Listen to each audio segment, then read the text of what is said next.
Hello, everyone in the academic writer space.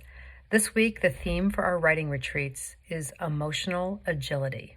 So, if you were agile, where you were able to move quickly and easily, or you could think and understand quickly, that would really help you probably in certain realms of life. And being able to have agility when it comes to our internal emotional experience can make a real difference in our ability to actually show up to our writing retreats this week and be productive. Because not only are you going to show up to our writing retreats, but so will your thoughts and emotions and the body sensations that correspond. Those will show up whether they're invited or not. And so each of the writing retreats, each of the 45 minutes that we have together, in that time, it's going to be a great week to practice noticing what shows up along with you, right? The thoughts, the emotions, the sensations that are accompanying you as you sit down to work. And so when we can contain, sort of recognize, yeah, this is what's here, and we learn, even if it takes time, how to label and say, oh, I can see that my mind is worrying about what my advisor is going to think. My mind's rehearsing tragedy that's not even happening. I can see that I'm feeling, some fear. I'm feeling kind of pressured and overwhelmed. I can feel that. And I actually can feel the tightness in my chest and tightness in my gut. And, I can sense the muscle tension that's been going on. I've been holding my ears up by my shoulders. There's becomes an awareness. Those are just examples, but of the kind of thing that you might witness. Okay, well, that's what's here. When we can see it and witness and have compassion for it, well, there's a couple really important things. One is we can actually tend to it. Oh, wow, that's hard to feel all that pressure and that stress. Yeah. We can actually be compassionate towards it instead of judging ourselves for it.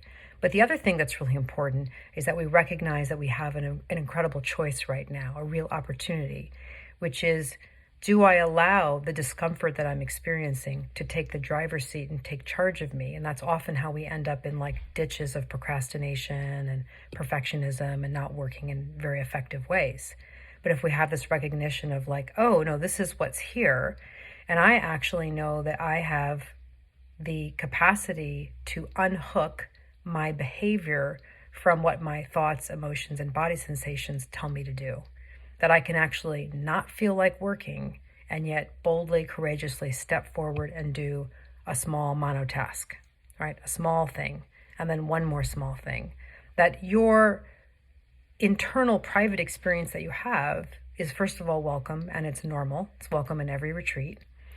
And we can together as a community unhook from it and have the agility to move around and work with the uncomfortable things that show up naturally when you sit down to do academic research and writing. That's going to push your buttons. That's going to bring your stuff, up.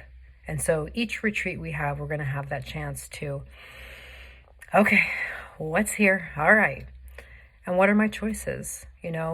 And what I think you'll discover as the week goes on is the really strong desire that already exists in you to act in alignment with your values, to act in alignment with, what's in your heart and what it is that you really want. And discomfort and, uncomfortable things come up where we want to move away from the discomfort. And so in order to move away from the discomfort, we move away from the work. All right, it's going to be great to be with you this week. We have 21 writing retreats, 2 planning sessions.